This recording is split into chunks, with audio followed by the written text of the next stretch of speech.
Hi, everybody. Welcome back to another episode of Music Educators during COVID-19 and beyond. I'm here today with Dr. No, Almost, no, no, well, almost. almost Doctor. Not quite. Not quite. There's still That some jinx work it? to be done. Does that jinx it? Should I say something different? No, I mean, believe me, if it's not been jinxed already by me, you're not going to do anything to it. Yeah. All right. Well, John Bragle is choral director and area vocal music expert at Interlochen Academy of the Arts. And he's here to talk with us today about his experiences in COVID-19 and hopefully share some insights about how he's working through the challenges of our time. So welcome, everybody. And welcome, John. Thanks for joining me. It's great to be here and to be talking to you. Great. Yes, it's always a pleasure. So, what I like to do at the very beginning of each of these episodes is to just take a moment to center ourselves so that we're a little more focused on what can possibly arise out of this connection. So, I just invite you and everyone who's listening to take a moment to feel into their bodies, feeling into the connection that their sit bones and their feet have with the earth, allowing themselves, allowing ourselves to feel our breaths in our bodies, feeling that physical sensation for a moment, and feel the nice strong spine and the nice open hearts in the front.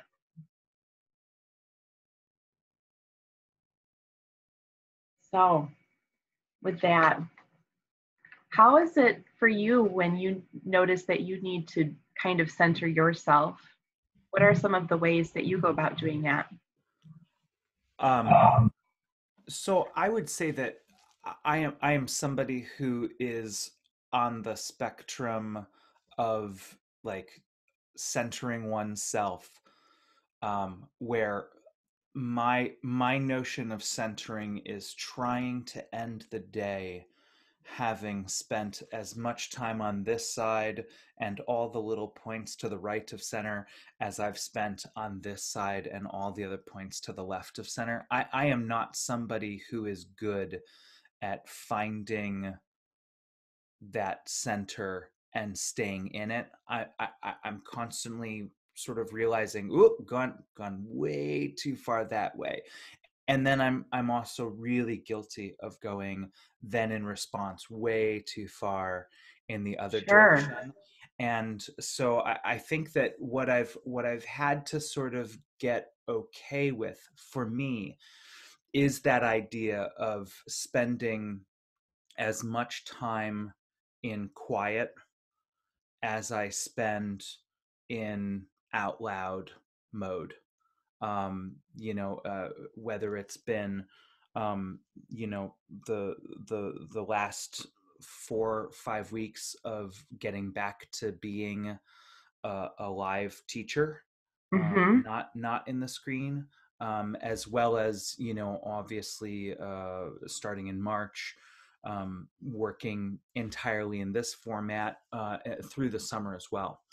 So for me though, I will say that I'm very fortunate to have people in my life who have developed a variety of hand signals, knowing looks, and poker tells that remind me to like take a Take a step back moment.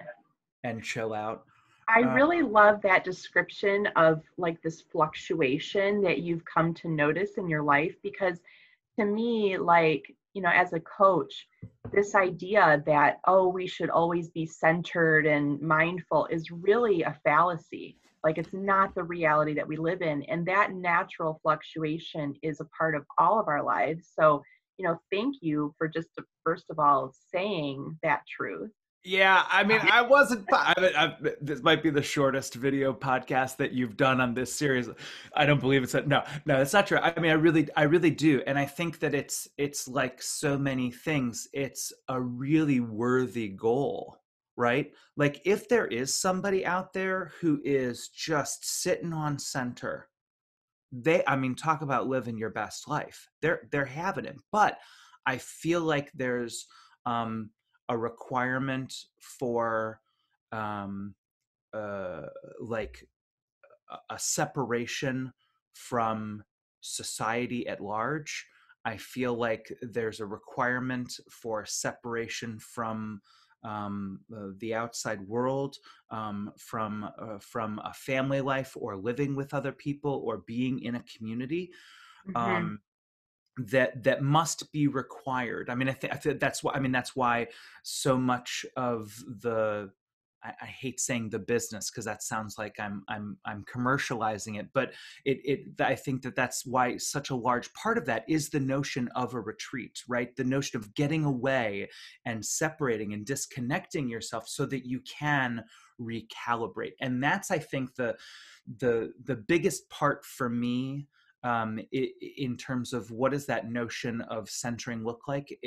It's taking small moments throughout the day to recalibrate myself, to say like, Hmm. oh wow, where am I? Okay, wow, I need to breathe. Okay, Just wow, kind of like a check-in. Yeah. yeah, absolutely. And so I think that that's why, I mean, I think that there's a lot of, the people who you would sort of think about as very spiritually attuned, like most of them live fairly monastic lives. Sure. You know what I mean? And Yeah. as Like somebody, go ahead, sorry. as you kind of talked about, like, oh, those people that are on center all the time, the only people I can think of like that are like, our religious leaders on a global level are. Right. And or people who have that capacity, because of the nature of their employment and the Mhm. nature of their family life. I mean, I have a 3-year-old and a 5-year-old. um there's just a limit to how much centering I want to expect of myself, because I mean, at a certain point it's like, hang on kids, daddy's got to go center himself. And then your wife is probably like, no. You better center yourself back in the living room is what you better do. Why don't you center yourself back in this household? Um, so yeah, I mean, I think that it has been a really interesting time, for all of us, obviously. And I think that, like a lot of people, I've gone through like 7 different stages of dealing with it all, from like, "Oh, I'm gonna use this opportunity to learn French," and like, Right. yeah, I'm gonna take up woodworking. And Did you actually do that? no, no, I didn't get anything done. What are you talking about? I I've got accomplishments from this time, but they're not nearly as sort of like long term as that. And then I also sort of went through like periods of really just hunkering down and only setting goals for myself that were, okay, in the next 10 minutes, I'm gonna like get off the couch. In the next 10 minutes, I'm gonna make lunch. You know what I Mhm. mean? And Because and there and was a just lot of grief. I think there was grief. I think that there's trauma. I think that there's all of it. I mean, every aspect of the human experience has been altered by all of this. And I think that the only difference in terms of how people are probably handling it has to do with, what corners of their lives are less impacted by this in terms of Mhm. how much their day to day changes, um, and to what extent, the necessary solutions for living in quarantine or in this current time that we're in, to what extent the necessary solutions for that align with actually things that are better for them as humans. You know what I Mhm. mean? For people who really struggle with social anxiety, for people who struggle, to find, comfort in jobs that require them to act extroverted, even though at There heart may be they're, more. yeah, they're more introverted. um Anybody who was struggling with home work balance, like, this has been more difficult because now you don't even have a different geography to Everything's separate in. Mhm. home Like, and life. how do you create boundaries? Yeah. And so much, I keep thinking about all of the teachers now who are trying to reinvent the wheel around this. And, you know, the one kind of thing that keeps coming up for me as you're talking is about like just awareness of, you know, my own tendencies, awareness of what is culturally expected of me at this time, either from, you know, an administrative perspective or from just a, you know, collegial, like, you know, we all keep saying, let's not overdo this. But then you see your colleagues posting their amazing new classrooms virtually, and you're like, I don't even know how to create this crap. So, you know, how do we navigate, you know, how are you navigating all of these complex layers right now? Like, what are you finding right now? Oh, lots of things. I mean, I think first of all, I think, and this why I've enjoyed watching each of these episodes. You know what I mean? Because I think that there needs to be a little bit of truth that's spoken about teachers, Yeah. which is sort of twofold in my mind, just based on watching these interviews that you've been doing.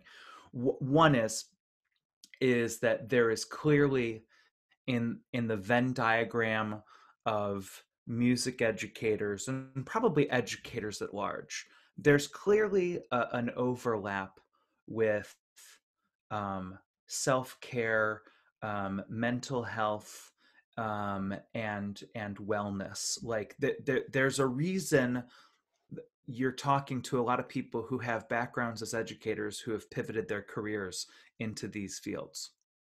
You know what I mean? And I don't think it's an accident. Right. I think that, you know, like most things, look, like we're both musicians, but we enter the world of music through a different instrument. Mm-hmm. I think that these fields are really interrelated, but you're just entering them in a different instrument. You know Yes. what I mean? Yeah. So I think that that's the first part of this, and then I think that a large part of the attraction to teaching, um, it is because we are people who want to do well for others. We want to, Mhm. whether it's improve the lives, open avenues of communication, and, you know, teaching human skills that aren't really paid attention to as much inherently in the curriculum.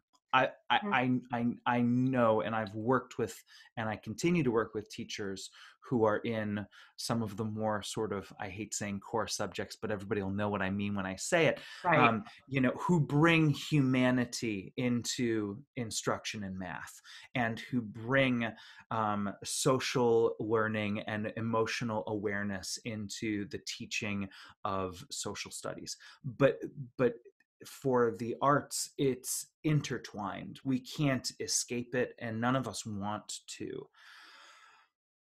But the reality is that, like, we're terrible at drawing boundaries. We're Mhm. not good at saying that's good enough.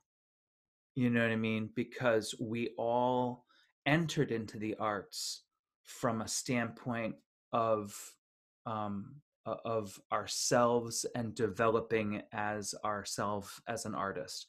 And we've brought that same "you can always do it better" mentality Mhm. into our teaching. And so, yeah, you know, I'm seeing all of my teacher friends, this is the time for grace, and we need to be forgiving of ourselves, but they're posting it at 4:30 in the morning. What, get some sleep? What are we Yes. you know what I mean? You know, and you know, do what you can do, and look at this amazing new template that I've created, you know. It's Yeah, really hard. I love that you're bringing up this idea of there's like a polarity, you know, as human beings, and us in the arts and in arts education are really kind of, at least we are anyway, very comfortable living in this nebulous, juicy space. But then every once in a while, it is nice to come up for air, right? And like, okay, well, here's this boundary that I set, and maybe I can have it work for me right now in this one moment, and then tomorrow it's not going to work at all. Yeah, I mean, and I'll also say, like, I can't imagine that there are many of us who haven't thought to ourselves at least once every week, I bet landscaping is really satisfying. You know what I mean? I do. Yeah. Like you wake up in the morning and you know what you're going to do, and you know where you're going to do it, and you know what it's going to look like if you do your job well, and you are going to work and you're going to sweat, and at the end of it you will see this very tangible result. Hmm. Like that's really appealing, especially now, as a lot of teachers are, if they're pivoting into online learning, or if there's, a hybrid mix where, okay, I mean, like you said, teaching was nebulous enough to begin with, but now we're sending instructions, out into the ether, and you have so much less capacity to understand, is this landing, Yeah. is this, is the kid turning off their camera because they're having a real struggle with this. um, I don't want to tell them to turn on their camera because they may be struggling, and they don't have to do that in public. They don't have to, turn. I mean, it is a complication to the human process. It's just inherent, you know what I mean? As we're having this conversation, we're going to we're going to step on each other, just Mhm. because of the nature of the medium. I can't see if underneath the camera view you're starting to tap your foot because, God, this Bragle guy won't shut up. Like I can't read Joe, any of I those think the signals. same thing with the coaching. Like I can't see the way that my clients carry their bodies and Yeah, hold themselves. And I don't know, are they, like you said, is this person now, clenching up because of something I'm saying, and I have no way of knowing yeah. really. I mean, it diminishes the experience, but um, I'm really curious in your own experience how you're seeing this current circumstance or situation unfolding for you in like new beautiful ways. Well, I mean, any one of us, and I've been saying this a lot, but like any one of us who claimed that the process is more important than the product now has the best opportunity to put their money where their mouth is. How so? Tell me Okay. more. So like, I mean, I'm not gonna do any live performances for how long? You don't know at No, this no point. clue. No clue. Um, I'm in a situation where we will be, um, recording performances in an empty space, and then they will be broadcast at a later date, after they've been edited.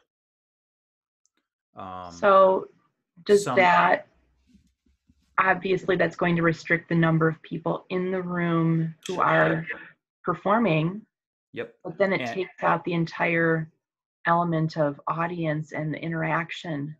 who are we communicating with? How are they responding to what we're communicating? Um, Now we can be there for each other as performers, um, and certainly we are. But um, the act of putting, you know a 6 foot minimum gap between Mhm. us changes the nature of that. I guess I'm also just sort of thinking, for the teachers who are, not meeting in person at all, or who are meeting in hybrid. And we have to believe in the integrity of the process, and we have to believe in the importance of the process and the opportunity for growth through that process. But now we don't have the validation of that product to provide as evidence for people who don't understand the process, or Mhm.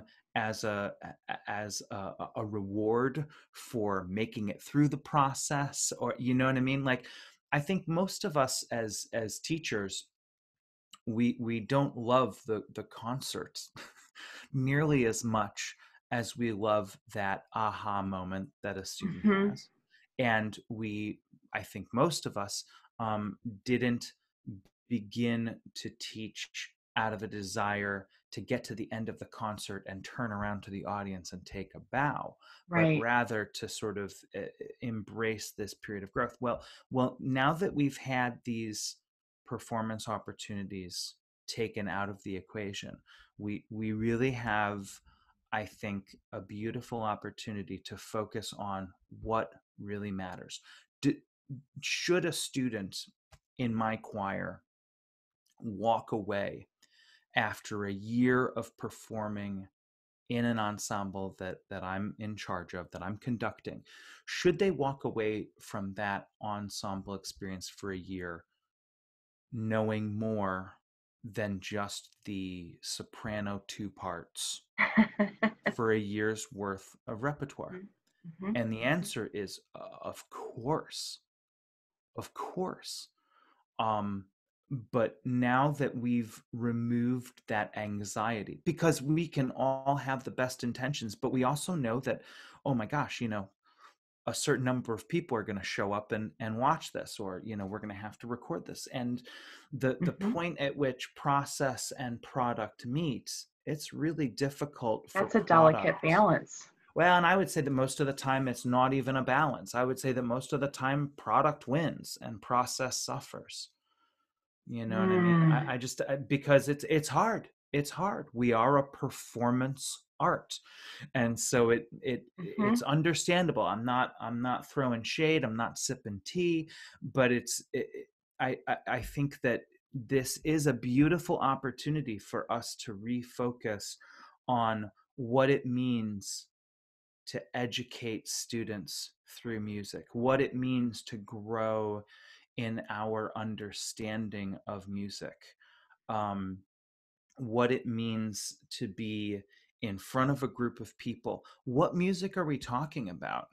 You know I what I mean? feel like as at least when I started my music career, there was a lot of this grappling going on. Like, how am I really getting to the heart of what this means to me and what this means to be a human being through music when I have 6 weeks to, take every child from, they get it in, a couple rehearsals to this kid takes every single rehearsal to be able to play anything close to what's on the page and put all of that out in a performance that, reflects on me as a professional, reflects, and then I have to grade this. Like, how I think that a lot of these, what I'm hearing you say is like a lot of these things that we've all grappled with, and at a certain point, you just kind of have to move on and do your job.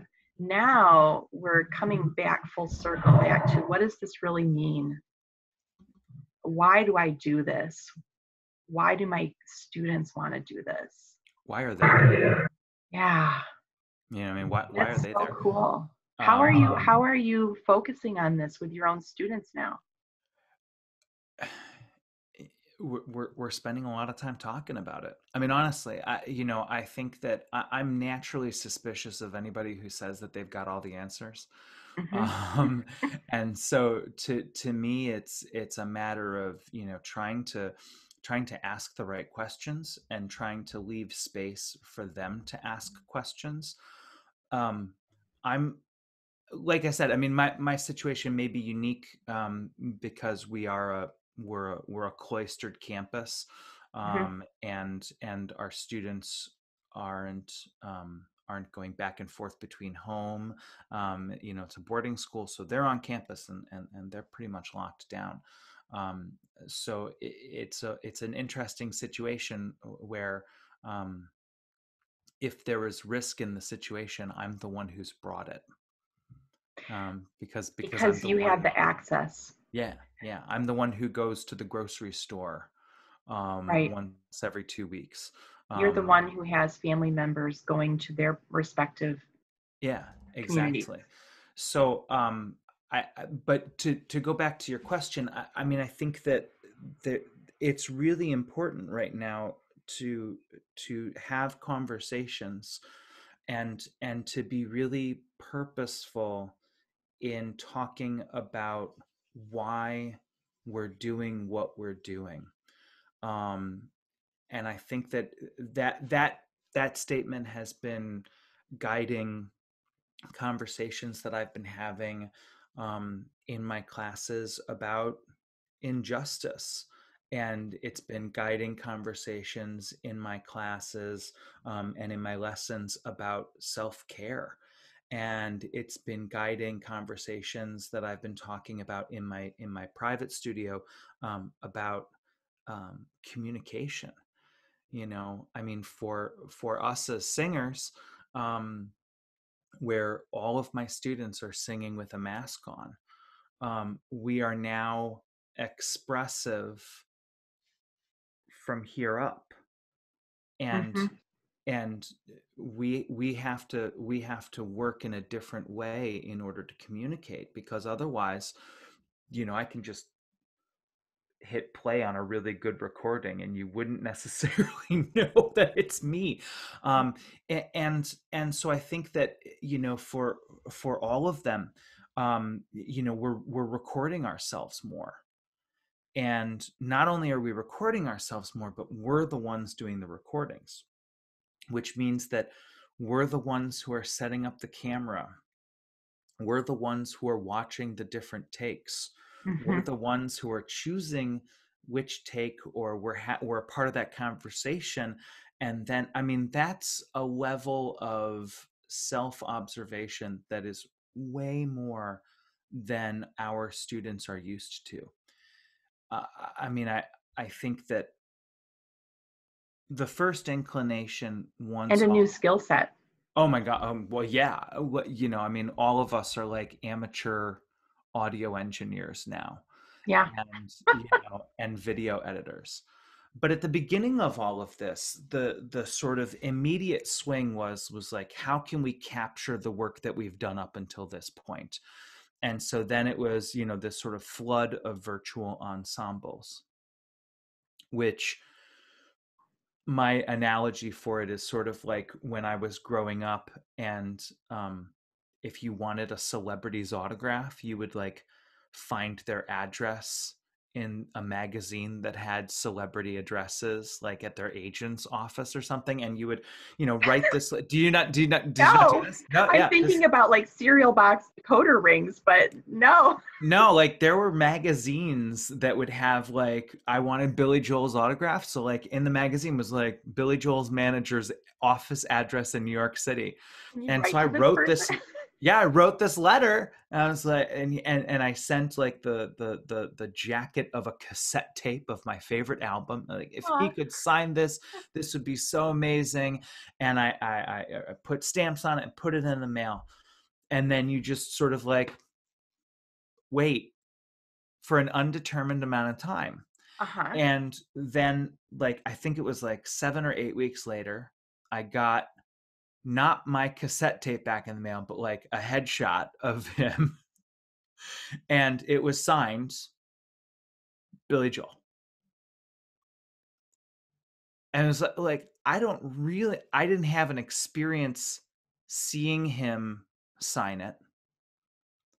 I don't Right. really know that he signed it. It could just be Billy Joel's manager who sat there every Saturday morning. I got to do these autographs, you know, just writing Billy Joel on a bunch of pictures. But that's kind of like what the virtual ensemble experience is. You do your own Yeah. thing and you lick the stamp and you hit send, and then, you know, a certain amount of time later you get this thing back, and you didn't make music with any of these people, Right. and you don't even really know if you're in that sound. Like, you could, Exactly. you know, Yep. your cat could have been meowing the entire time, you didn't realize it, but they couldn't edit it out, and so your volume has been like dragged way, way, way down. Right. you know? And the artistic decisions aren't there because you have to fit in with whatever the person before you did. So, Yeah. But I think that there was this goal of like, oh, let's try and capture the things that we did then. And so now that that sort of wave of creative computered energy is like, we're kind of over it. I think we are. I think we are. I think that there are some people who still want it. And so there are still going to be people who do it. But I think the gig's up a little bit. I think most of us are like, okay. We tried it and it wasn't really that fun. It's a thing. It's a thing. You know what I Mhm. mean? And so now it really is this issue of like, well, what are we doing with ourselves? What are we doing Right. with ourselves? You know what I mean? And I think that, you know, the creativity that people are showing, whether it's, you know, bedroom concerts, or I've got a buddy who's strapping speakers and a PA into the back of a pickup truck and doing like opera on the road. And, That's so you know, cool. I'm seeing people who are using like drive-in movie theaters as venues. There are people who are doing long, you know, porch concerts, Right. and obviously a lot of people are going to be, you know, recording themselves. But like that, when you're talking about a 14-year-old and saying, hey, take this thing that's very personal and that's very precious and is still pretty new to you, and I want you to go and create a 3-minute video of yourself doing this thing, and then just sort of leaving them to their own devices. I think it's a recipe for not good mental and emotional wellness. Right. It's that's over. That sounds anxiety inducing to me. Absolutely, it is for me. It is for me. I mean, even this, like, I mean, like, I thought about my hair this morning because I was like, oh, video podcast. You know what I mean? And like, I just, you know, I'm self barbering right now, so it's Right. a little, it's treacherous, and and then you know, so I think Thank that, you you. know, for it's my pleasure. Um, but you know, the fact that we are recording ourselves more, my seniors, all of their auditions are going to be through this format, Right. you know, or recordings.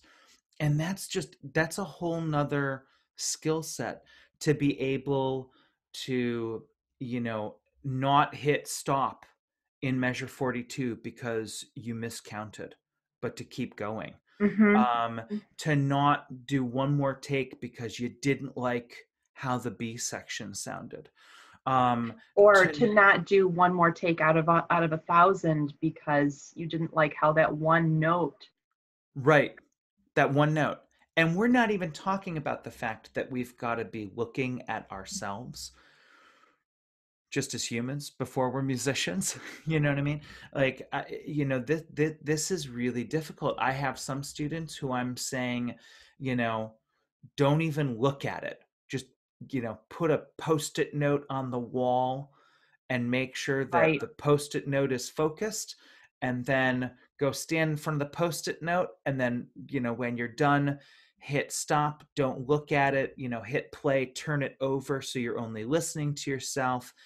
uh, we're talking about, you know, Like layers of inner critic that are more intense and absolutely, yeah. absolutely. And in this time where, yeah, like I said, you know, a lot of us, maybe the way our lives have been altered, have been beneficial because they've taken us out of certain situations that made us uncomfortable or anxious.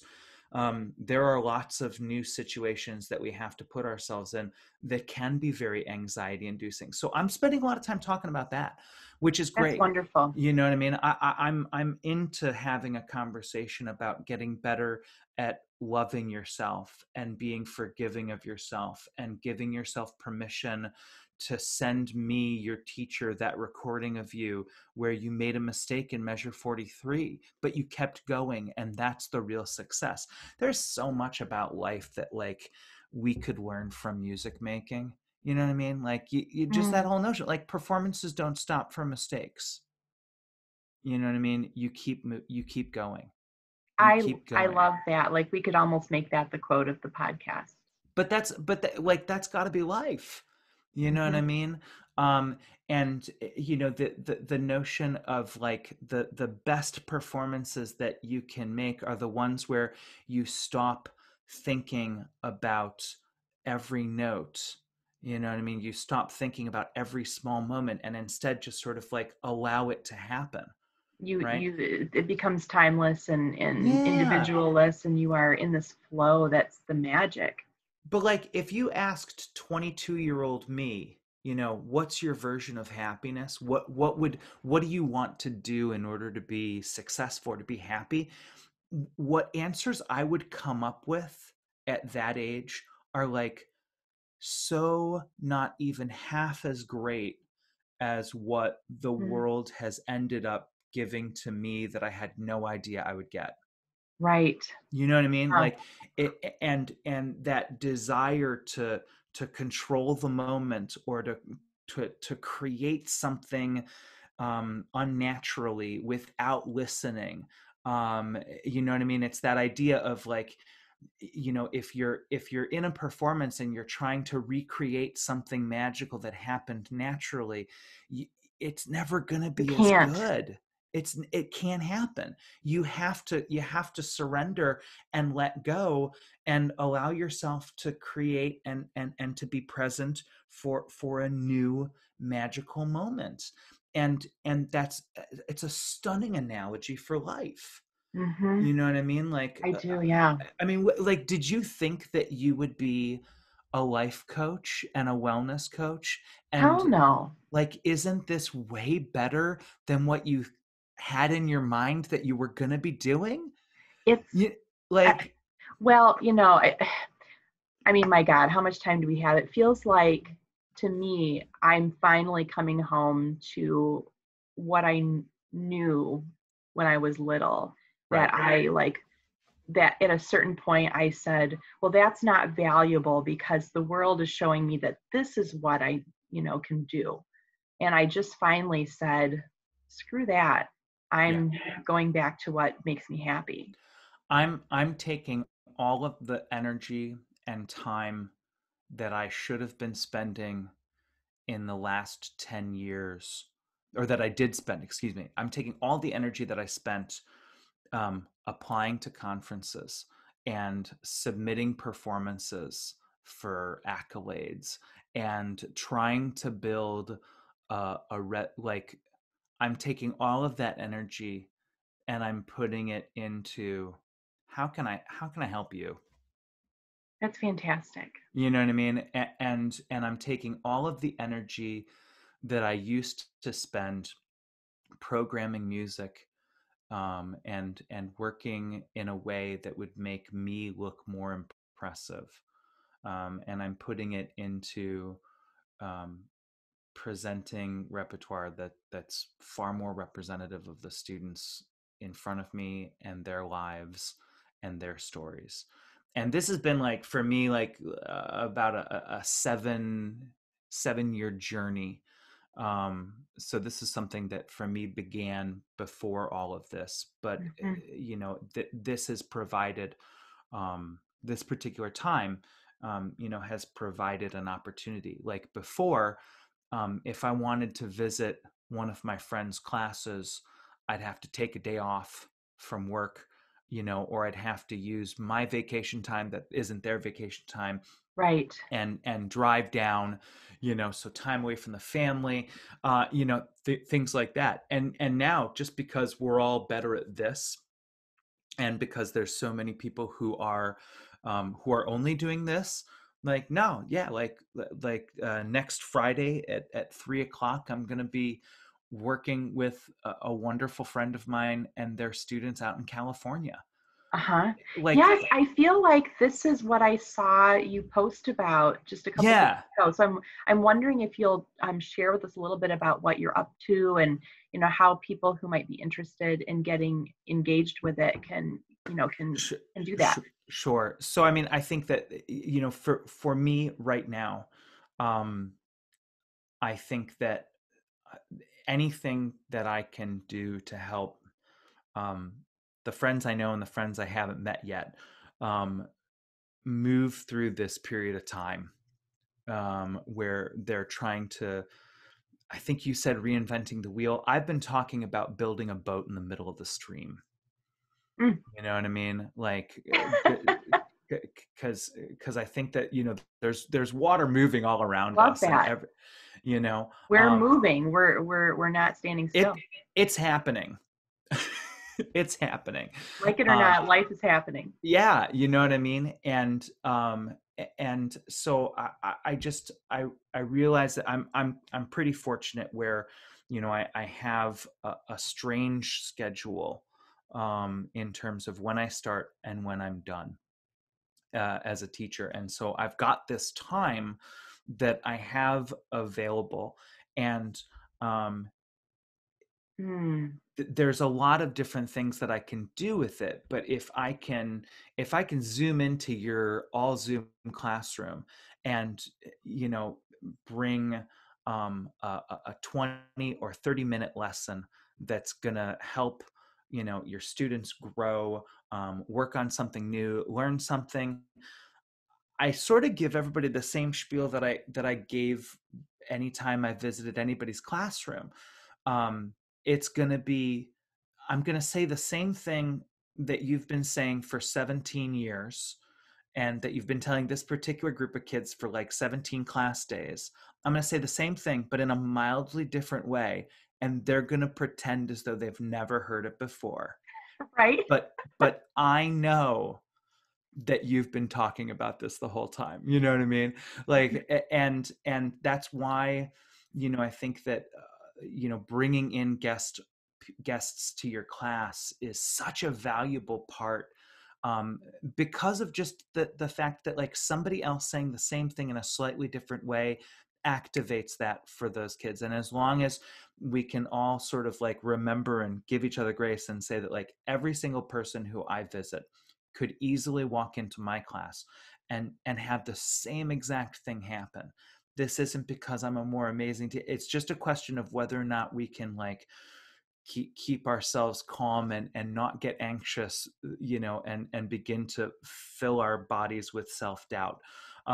So that's what I'm doing. I sort of worked up 4 or 5 different presentations and lesson ideas for different Hmm. age levels, and different settings. If it's a general music, if it's an ensemble, and just worked up four different ideas of things that I can do where it's not a ton of prep work for me, because I've Hmm. already done it. I've done the planning, and so if it's a day where you can have a guest come in and we'll work a little bit, we'll talk, we'll move, we'll have fun, we'll engage with music, and then you can use it as a springboard. You can use it as a jumping off point, for the next couple of things that you do with that group of kids. What a Then lovely great. gift. But I think it's like I also want to be mindful, like this is it's a I mean anybody oof I mean the people who are trying to say that teachers aren't working because they're not in a building, I mean, oof, walk a day in those shoes, Right. because it is taking um it's taking a mountain worth of effort to build that boat in the middle of the stream. It's a mountain worth of effort. Thank you. And it's a group of people who who really entered into this field, like we said at the beginning, out of a desire, for that personal human connection. And and that's the part that's been taken away. And I'm tremendously empathetic. I'm thankful that they're all safely doing their jobs, and I'm positive that they are doing unbelievable work. But it's taking a toll and it's a mountain worth of effort. And we already discussed that these are a group of people who aren't really amazing at saying, that's enough for the night, I'm going to go to bed. Right. This isn't a group of people who are going to say, like, well, I've got it half done and I'll wing it. Like these No, are, yeah, these are the, the, these are the people these who are are our going to, people. yeah. And like, and so if I can give them a 30-minute break, I'll give them a 30-minute break. What a lovely gift that you're giving to people, and thank you for offering that. So if someone that's listening is like, yes, I want to learn more, how can they connect with you? Well, I'm assuming you'll post this on social, so we can share my contact information that way. But you can find me on Facebook, or send me an email. My name is John Bragle, JohnBragle at gmail.com. And I'm the only John Bragle on Facebook, as far as I know, Woo! unless there's a fake John Bragle account started by somebody. That would be Thank you for making that offering. That's a beautiful gift that you're giving to the community. So, well. I mean, likewise, thank you for doing this. I mean, I think that the the part of this that I think has been really tough on teachers is, um, we're all sitting in our process, right? And then we hop online, and when we see that digital classroom, we see somebody else's product. And again, lessons from music, like, when you listen to another person's performance, you can't compare that to the practice session that you just had, the first time you're looking at a piece of music. and yeah, it's human nature. So It is. to have the grace for yourself to be able to honor what you are bringing Yeah. as having value. Like I mean, honestly, I have the I am enough statement, and for each of us to be reminded that what we see in the world does inform, but at the same time what we are bringing is enough already. Yeah, so well said. So well said. So thank you. Thank you so much for this time today. And before we wrap up, I would really love to dig into a couple of things that are maybe side notes, like, what Okay. is resourcing you? What are some of the little guilty pleasures that you've been able to enjoy during this time? This is the lightning round. I love Oh, it. Good, yeah. good luck trying to get me to be in a lightning round. There's nothing worth saying in 30 seconds that isn't better said in 7 minutes. That's my family's motto on our like family crest. That's the part in Latin on top. Why Top of the why why say it in 30 seconds if you could make it a speech? Okay, lightning round. Guilty pleasures. I chose the worst possible time um, to totally change all of my dietary habits.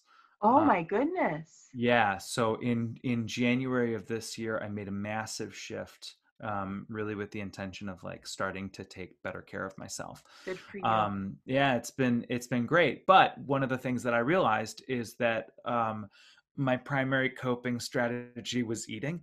So I've taken away a lot of guilty pleasures. So I'm going to say two things. One, um, golf, because I'm not good at it, and I have to be okay with it. And that's like such a wonderful, like, Ah, self care exercise, right? yeah, But at the same time, it's 3 hours outdoors with no phone, with nothing except for me and the ball, and that's a big guilty pleasure. that's Um, wonderful. I the love other the one, idea of doing something that, that you're not good at, but just doing it yeah, to enjoy it. just because. And then I would say the other one, is, I've I only drink coffee without anything in it now, and so I'm delighting in discovering that there's a whole world of different tasting coffee when you aren't pouring, you know, Oh, a dollop of coffee mate creamer and oh dump out a few boy, that's a Splendas. whole new thought for me. I'm like a $2 lady, you know. Oh, that's not Yeah. nearly white enough looking. Oh, completely. Yeah. And I've yeah, so I'm developing a palate for coffee, and that's become a little bit of a guilt. Cheese. I should say cheese as well. I've been I going to the cheese lady and really oh my exploring her. gosh. So okay, third. Love the cheese lady. Yeah, It's yeah, it's so good. okay. It's a problem. Oh, well, you're giving me some new ideas. You're encouraging me to reduce. Maybe I will taper my creamer. Does that work? Like, I mean, hey, it just depends. Cold turkey, weaning off, however your body responds best. I'm gonna try it. All right, that What was about 6 minutes of a lightning that round was question. fantastic. All right, So, what question two? What do we got? okay, what about have you read anything that you would recommend to our audience during this time, or Um, or maybe a poem y- or I am somebody who's been finishing up. I finished up coursework last summer or congratulations. last spring. Thank you. So all of my reading time is uh, was preparing my prospectus, um, Mhm. getting my proposal into the institutional review board, and sort of continuing to read to make sure that nobody's written my dissertation for me before I've started writing this thing. So I'm ashamed to say that I haven't done much reading, but there's a wonderful author who his name is escaping me right now. Can I Google it right now? Of course. And please don't be ashamed to, it sounds like you have. Oh, I've been busy. I mean, I can tell you that like me and the kids have explored a whole new realm of like 5-minute Disney stories. I'm doing a lot of reading. Oh, fun. Um, And um, not everybody's like a big book reader, but just like some kind of like, oh, a book or a poem or a piece of music or something that you've really been enjoying. A.J. Jacobs is an author who has worked for a bunch of different magazines, and he's written several books, and they're all kind of neurotic in nature. I think the Oh, first fun. one was A Year of Living Biblically, and he spent the year trying to live to the letter all of the prescribed behaviors in the Bible. He wrote one basically on a year of trying to read the encyclopedia and Oh my how it gosh. impacted him. He has one that was on health, and it was called Drop Dead Healthy. And he tried every diet, every wellness and self care. And these are just all of his books are short chapters that are sort of digestible in bite Mhm. sizes and very introspective. Because, of course, it's not about living biblically, it's about how changing the way you live your life changes you and how it causes you to reflect. He just released a book pretty recently about family trees and genealogy. This sounds Uh, exciting, actually. Very intriguing. it was really wonderful because he had this concept of, when you really think about the world in terms of genealogy, we are all related. We are all related. It may be that I am your 19th cousin 42 times removed, but there's a way to make the two of us become a part of a family. And the whole book was sort of centered around just the idea of coming together and recognizing similarities, and that really fed into a lot of books that I was reading, um, uh, that were from a reading list of anti-racist readings, and Mhm. the idea of just sort of the social construction of race as opposed to it being anything beyond that. And so it was a really beautiful compliment. So I've been recommending his books a lot. I'm AJ. definitely going to be looking into that one. That sounds like a perfect anecdote for our time. Yeah, yeah, it was a really lovely, easy read that was thought Mm. provoking, but also very inspiring. Thank you so much for sharing all of this, John. It's been so lovely to connect with you. I feel so energized by our conversation and inspired.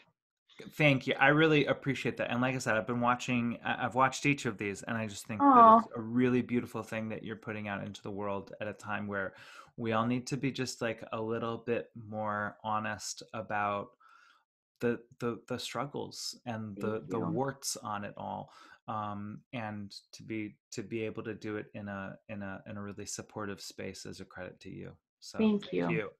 Thank you. All right. Well, I'm going to end the recording right here for everybody. So be well and thanks for joining us. Bye bye.